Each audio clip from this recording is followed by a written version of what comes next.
السلام علیکم ورحمۃ اللہ وبرکاتہ۔ نحمدہ ونصلی ونسلم علی رسولہ الکریم وعلی آلہ واصحابہ اجمعین، اما بعد۔ خلاصۃ النحو میں تیسرا سبق ہے الدرس الثالث۔ دو سبق ہو چکے ہیں، امید ہے کہ آپ حضرات نے دونوں سبق اچھی طرح سمجھ لیے ہوں گے اور یاد بھی کر لیے ہوں گے، اور اس کی تمرینوں کو اپنی کاپیوں پر بھی آپ نے لکھ لیا ہوگا۔ اب تیسرا سبق دیکھیں، معرفہ اور نکرہ کا بیان۔ معرفہ اور نکرہ کیا چیز ہے؟ دیکھیں، بہت آسان سی بات ہے۔ جس اسم سے معین چیز سمجھی جائے اسے معرفہ کہتے ہیں۔ جیسے زیدن، جب ہم زید کہتے ہیں، اب یہ زید ایک شخص کا نام ہے، تو اب ہم جب زید کہتے ہیں تو وہی ایک شخص سمجھا جائے گا اور وہ معین ہے، تو جو بھی آپ لفظ کہیں اس سے ایک معین چیز سمجھی جائے تو اسی کو کہتے ہیں معرفہ۔ اور جس اسم سے معین چیز نہ سمجھی جائے اسے نکرہ کہتے ہیں، جیسے حجرن، پتھر۔ اب جب آپ پتھر کہیں گے تو اس سے کوئی ایک پتھر تو نہیں سمجھا جائے گا، جتنے بھی پتھر باہر پڑے ہوئے ہیں کسی کو بھی آپ پتھر کہہ سکتے ہیں۔ تو دیکھیے زیدن میں ایسا نہیں ہے، باہر جتنے انسان ہیں ہر کوئی زید نہیں ہے، کوئی ایک ہی ہے وہ زید۔ لیکن حجرن میں دیکھیے جتنے بھی پتھر باہر پڑے ہیں سب پتھر ہے، ہر ایک کو اٹھا کر آپ یہ حجر ہے بول سکتے ہیں، لیکن باہر پھرتے ہوئے کسی بھی انسان کو آپ روک کر اسے زید ہے نہیں کہہ سکتے۔ زید کہیں گے اس سے ایک ہی کوئی معین شخص، معین چیز سمجھی جائے گی، اس کو معرفہ کہتے ہیں۔ اور جب معین چیز نہ سمجھی جائے اسے نکرہ کہتے ہیں۔ معرفہ کی اقسام، اب یہاں دیکھیے معرفہ کی قسمیں بیان کی جا رہی ہیں۔ اس میں معرفہ کی 7 قسمیں ہیں۔ نمبر 1، اسم ضمیر۔ اسم ضمیر کیا ہے؟ جیسے ہم دیکھیے وہ، آپ، میں کہتے ہیں، یہی ہے اسم ضمیر۔ وہ اسم جو متکلم، مخاطب یا غائب پر دلالت کرے۔ متکلم یعنی بات کرنے والا، اور مخاطب یعنی آپ جس سے بات کر رہے ہیں اس کو مخاطب کہتے ہیں، اور غائب یعنی یہ جو بات کر رہا ہے اور یہ جو بات سننے والا ہے، ان دونوں میں سے کوئی بھی نہیں ہے، وہ تیسرا ہے جو یہاں موجود نہیں ہے، جس کے بارے میں ہم بات کر رہے ہیں۔ جیسے میں کہوں گا میں، تو یہ میں خود ہوں بات کرنے والا۔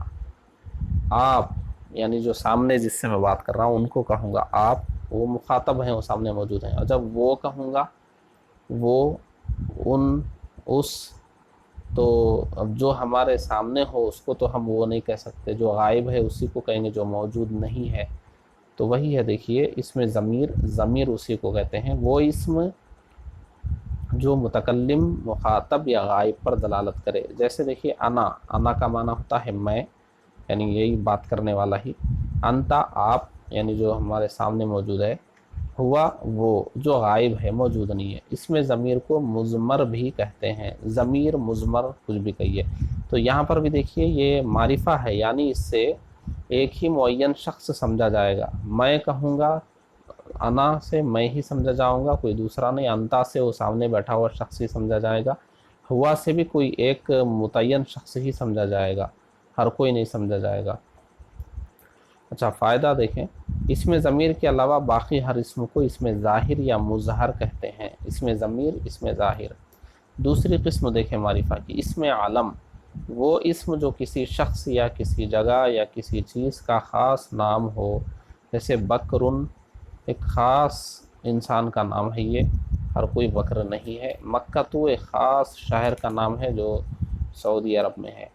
النحو، ایک خاص علم کا نام جو ہم پڑھ رہے ہیں، ہر علم کو نحو نہیں کہتے۔ تو وہ اسم جو کسی شخص یا کسی جگہ یا کسی چیز کا خاص نام ہو، تو وہی ہے۔ دیکھیے یہ جتنے نام ہوتے ہیں جو ہم رکھتے ہیں، یہ عام ناموں کی بات نہیں ہو رہی ہے، جو ہم رکھتے ہیں خاص طور پر، چاہے کسی شخص کا ہو، چاہے کسی شہر کا ہو، اور چاہے وہ کسی اور چیز کا ہو، جو نام خاص طور پر رکھا جاتا ہے۔ کتابوں آپ کہیں گے، کوئی بھی کتاب ہو سکتی ہے، وہ نکرہ ہے، لیکن آپ کہیں گے قرآن شریف، تو یہ قرآن تو ہر کتاب کو نہیں کہتے، ایک خاص کتاب ہے وہ۔ اچھا، اس میں علم، اس کو آپ کو یاد کرنا ہے۔ اس میں معرفہ کی 7 قسمیں ہیں، اور اس میں پہلی قسم تھی اس میں ضمیر، اس کی تعریف بھی آپ کو یاد کرنی ہے۔ اس میں علم، یہ بھی آپ کو یاد کرنا ہے۔ نمبر 3 اس میں اشارہ، وہ اسم جس سے کسی کی طرف اشارہ کیا جائے، جیسے ھذا، ھذہ، ذالکا، تلکا۔ ھذا ھذہ کا معنی یہ ہوتا ہے، ذالکا اور تلکا کا معنی وہ ہوتا ہے۔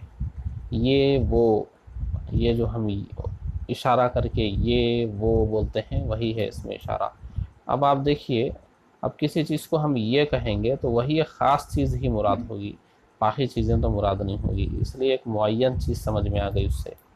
نمبر 4 اسم موصول، وہ اسم جو بعد والے جملے سے مل کر کسی جملے کا جز بنتا ہے، الذی، اللتی وغیرہ۔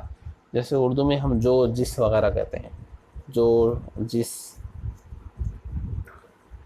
اچھا، جیسے ایک جملہ بھی اگر میں اردو میں آپ سے کہوں تو جو شخص میرے پاس بیٹھا ہوا ہے وہ میرا بھائی ہے، تو جو شخص جب میں کہوں گا تو اب ہر شخص تو مراد نہیں ہوگا، وہ میرے پاس جو بیٹھا ہوا ہے وہی مراد ہوگا، جو شخص۔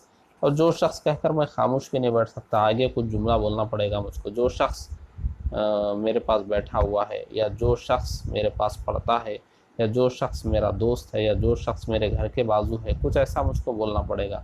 تو یہ جو شخص یا جو میں بول رہا ہوں، جو جس، یہی ہے اس میں موصول۔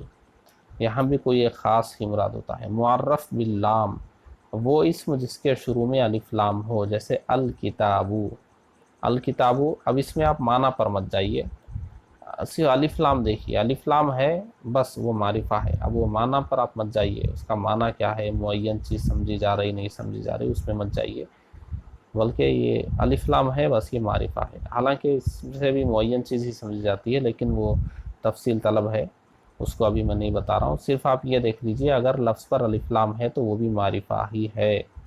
معرف بالاضافہ، یعنی اس کو مضاف